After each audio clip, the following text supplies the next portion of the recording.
Bienvenidos a Parlamentariamente Hablando, el único programa en toda la Internet que se dedica a promulgar y promover las ideas de convertir a Chile en un país parlamentario. En el primer parlamentarismo en ejercicio en Latinoamérica. Muchas gracias, Isaura, por la invitación al programa de hoy. A mi lado tengo a Lucas Blacet, analista político y presidente del Partido Libres. ¿Cómo estás, Lucas? Muy bien, muchas gracias. Encantado de estar acá conversando sobre parlamentarismo. Y a mi otro lado, el lado izquierdo, me encuentro con Tomás Elwin, abogado y fundador del partido Amarillos por Chile. Uno entre varios. Muchas gracias por la invitación. Qué gusto estar aquí promoviendo las ideas del parlamentarismo. En este minuto, en la situación en que nos encontramos como país, es el momento más adecuado para pensar en un sistema parlamentario. La crisis social, que comenzó en octubre del 2019, nos trae un momento político en el cual podemos perfectamente describir una nueva forma de hacer gobierno. La Convención Constituyente, en su versión 2.0, después de haber fracasado rotundamente con un proyecto post-marxista que no agradó a la ciudadanía, nos da ahora la oportunidad de resolver la crisis política mediante un nuevo sistema. Y ese es el cual promovemos acá en Liberty TV en Parlamentariamente Hablando. Partamos por lo primero. Cabros, ¿qué sistema tenemos hoy en este minuto y por qué un parlamentarismo sería mejor que lo que tenemos? Me tomo la parte yo. Actualmente en Chile, al igual que prácticamente toda Latinoamérica, no existe algún caso de excepción, tenemos un sistema presidencial de corte bicéfalo. Eso quiere decir, como todos los presidencialismos, es un sistema que funciona en base a la autoridad de un jefe de Estado que además ejerce las funciones de jefe de gobierno y un poder legislativo que es una especie de contrapeso dividido generalmente en dos cámaras. Ese sistema es el imperante en prácticamente toda Latinoamérica y en gran parte de los países subdesarrollados o en vías de desarrollo. Es interesante decir desde ya que es un sistema que está prácticamente en desuso en todo desarrollado, o sea, salvo la excepción de Estados Unidos y algunos dirán que Corea del Sur. Es interesante justamente porque, claro, uno ve de Estados Unidos hacia el sur, uno se encuentra con este sistema. Es interesante también el tema de Europa, ¿cierto? Porque se ha asociado más bien el parlamentarismo a sistemas monárquicos, pero no necesariamente siempre así. Tenemos sistemas republicanos, ¿cierto? Como Alemania, como Italia, como República Checa, que tienen sistemas que al mismo tiempo tienen un jefe de Estado republicano, o sea, un presidente, y también, ¿cierto?, tienen un jefe de gobierno elegido en un sistema parlamentario con una forma de contrapeso. Caso alemán, caso italiano. El caso de la República Checa también es interesante porque ellos hicieron una reforma en el 2013 para que sea el presidente, o sea, el jefe de Estado, sea elegido a través de un voto directo de la ciudadanía, distinto al caso alemán y el caso italiano. Les voy a hacer una pregunta para aclarar esto a la gente que nos está viendo. ¿Cuál es la diferencia entre el jefe de gobierno y el jefe de Estado? Es interesante, porque el jefe de gobierno es aquel que ejerce las funciones gubernamentales propiamente tales de corte más doméstico, política interna, rinde cuentas ante el Parlamento, es quien ejerce en definitiva las políticas públicas y es quien toma la función de poder ejecutivo, mientras que el jefe de Estado es quien comparece ante organismos exteriores con algunas facultades más limitadas, que en el caso inglés, por ejemplo, el rey, en el caso alemán, existe el presidente, que no es lo mismo que la figura del canciller, que tiene figuras que son más bien decorativas o son facultades más bien muy específicas. Nosotros en algún momento en la historia de Chile tuvimos un sistema parlamentario que sabemos que fracasó. ¿Por qué ahora y por qué un sistema parlamentario? Claro, este es más bien un mito, porque en lo que tú, al menos por ejemplo, personajes como el ex senador Ignacio Walker argumentaban que en Chile, la verdad, no tuvimos un sistema parlamentario propiamente tal, ¿cierto? Tuvimos un semi-presidencialismo, como al menos así nos enseñaban, ¿cierto?, en historia cuando éramos niños. Nunca hemos tenido propiamente tal como un sistema más bien hecho completamente.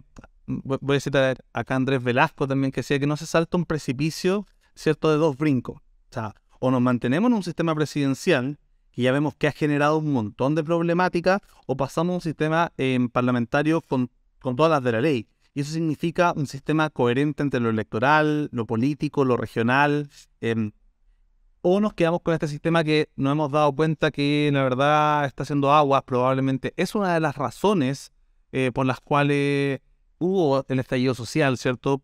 Se dio este fenómeno porque la institucionalidad no es lo suficientemente rápida para adaptarse a las necesidades de los cambios sociales. Sin contar a Bachelet II, todos los presidentes desde la vuelta a la democracia no han tenido mayoría en el Congreso. ¿Qué genera esto? Que finalmente los proyectos de ley en general tienden a ser particularmente complejos para salir adelante.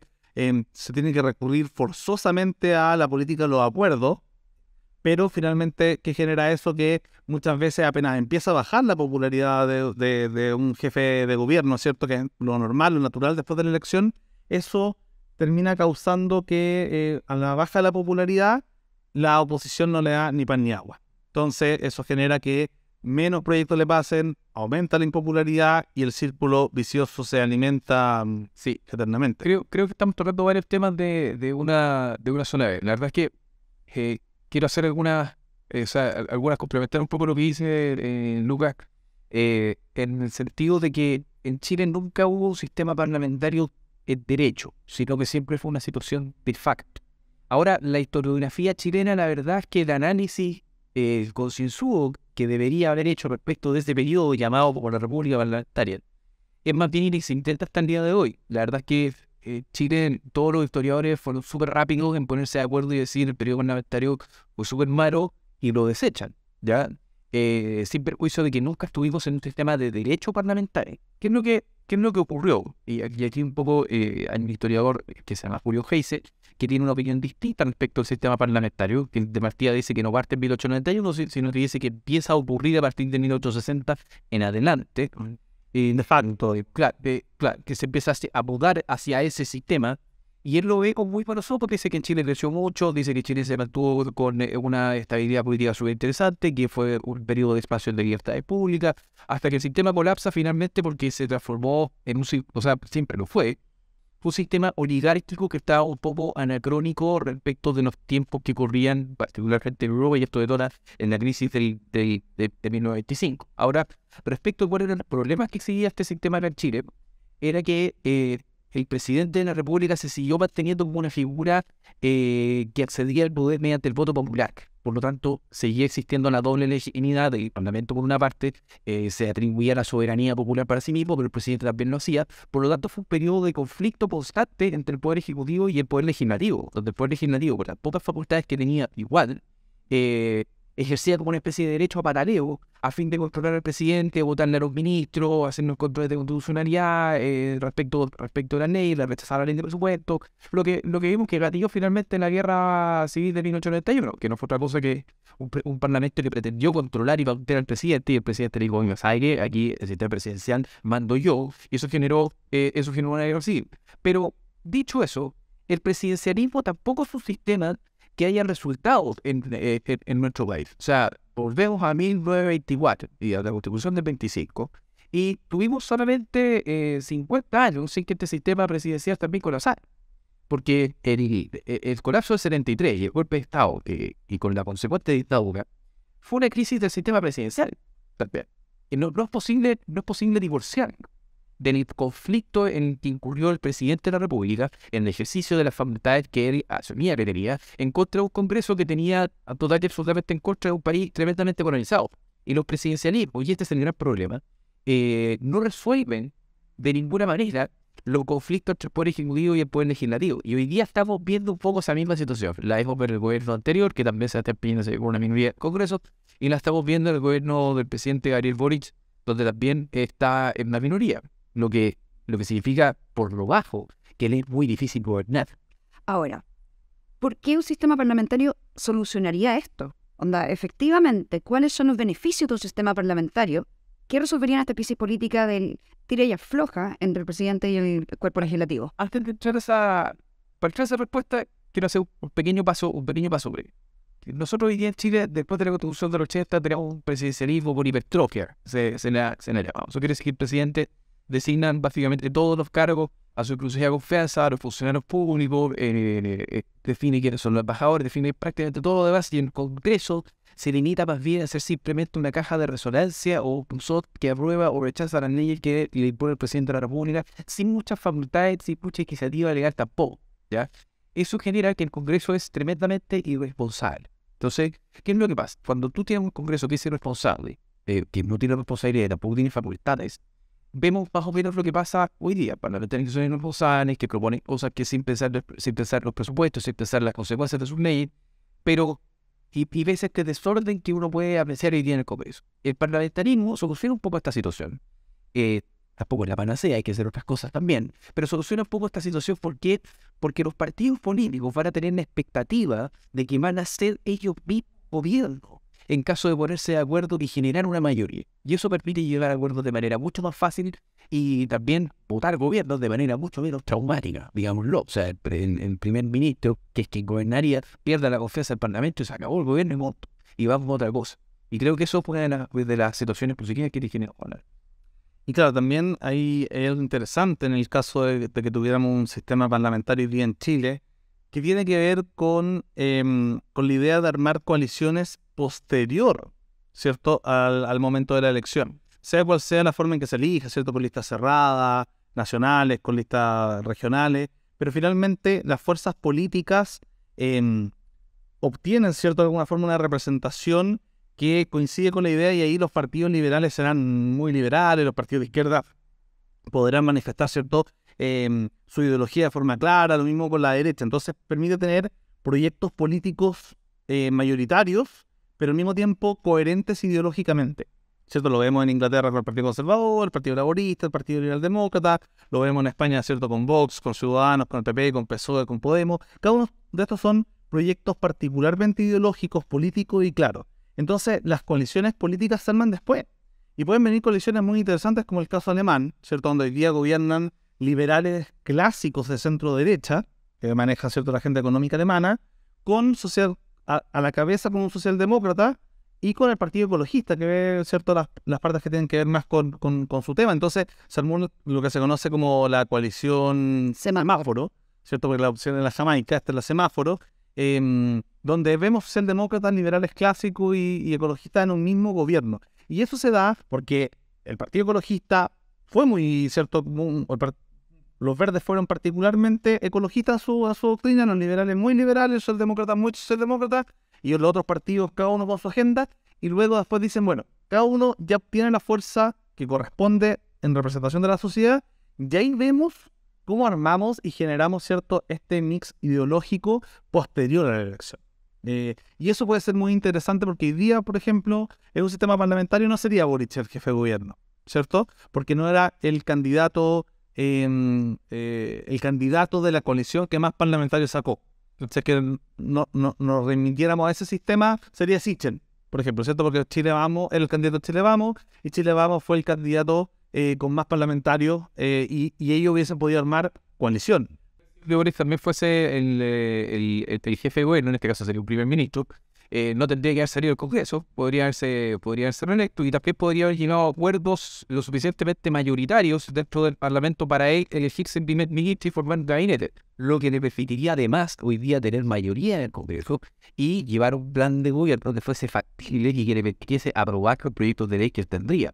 Y el gobierno se acabaría tan pronto como él perdiese la confianza del Parlamento o terminase en su periodo parlamentario. Lo más parecido que hemos visto ahí fue la elección, ¿cierto? Esta tensa elección que hubo cuando Vlado Milosevic ganó, ¿cierto?, la testera de la Cámara de Diputados, porque de alguna forma ahí sí se armaron coaliciones, de alguna manera están estos partidos bisagras como el PDG, ¿cierto?, que de alguna forma ha girado de un lado hacia otro. Entonces, estas coaliciones se podrían haber armado después, quizás, claro, como bien dice Tomás, podría haber sido que Boric hubiese ocupado en el fondo el mismo sistema que tiene, ¿cierto?, Vlado Milosevic hoy día. Entonces, podría haber sido algo así. Ahora, a fin de cuentas, cuando uno tiene un parlamentarismo, el jefe de gobierno pierde la confianza y se puede disolver y rearmar el gobierno. ¿Por qué eso es mejor que sacar al presidente, por ejemplo?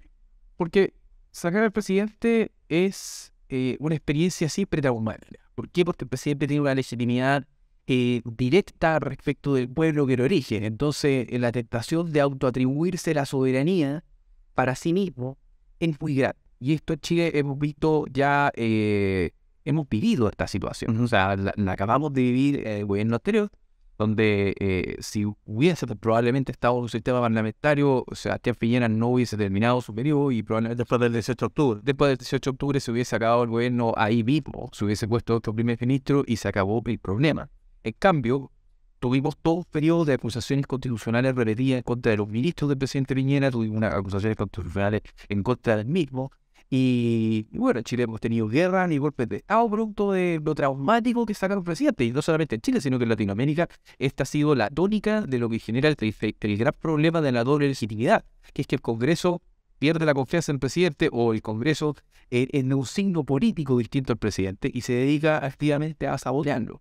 Y lo que se estira también hubiese sido que el presidente Boric, habiendo perdido el plebiscito del 4 de septiembre, hubiese renunciado. Al menos eso pasó, ¿cierto?, con David Cameron cuando perdió el Brexit. Exacto. Que él en el fondo renuncia porque de alguna forma el presidente Boric a 9 meses de su elección, ¿cierto?, hizo del plebiscito del apruebo y del rechazo un plebiscito sobre su gestión de alguna manera. Entonces eso también se ve reflejado en un sistema parlamentario que esto sea de alguna forma menos traumático. Déjame a tu pregunta, Isadora, voy a hacer dos pequeñas metáforas que tienen que ver, ¿cierto?, en arquitectura, ¿cierto? Si uno crea estructuras de alguna forma más flexible, los terremotos, los temblores dañan menos la base estructural. También, por ejemplo, una relación romántica, si es que uno tiene, por ejemplo, una relación abierta y hay una infidelidad que podría ser un 18 de octubre o un plebiscito, no pasa nada, pero en una monogamia estricta, ¿cierto?, algo así, te quiebra la relación. Eso mismo pasa con los sistemas presidenciales. El presidente Boric debería haber renunciado ni que... Un sistema presidencial no. El sistema presidencial funciona con lógicas muy distintas del sistema parlamentario. El sistema parlamentario está diseñado para que los gobiernos sean fusibles. Por lo tanto, un gobierno puede durar 20 años. Como Merkel. Margaret Thatcher, que tuvo un montón de títulos también. Sin que eso sea una dictadura, lo pudo tener en una dictadura. O puede durar un par de meses, no va a ser que no está haciendo mal, como lo hemos visto en estos últimos tiempos en Inglaterra. 41 días, pero menos que una lechuga. Y la idea es que no pasa nada. Esa es precisamente la magia del sistema parlamentario. Se cae el gobierno y no pasa nada. A nadie se mueve.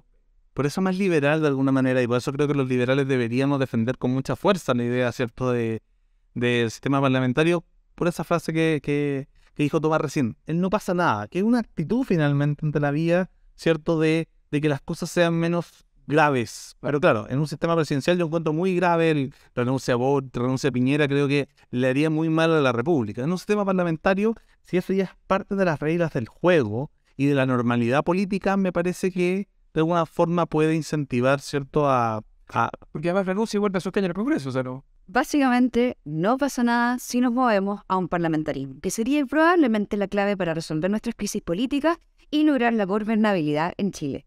Con eso terminamos el programa de hoy de Parlamentariamente Hablando. La próxima semana nos encontraremos de nuevo en este mismo lugar para explicar un poco de otros sistemas parlamentarios implementados en otros países para ver qué tan factibles son de poner acá en Chile. Hasta la próxima.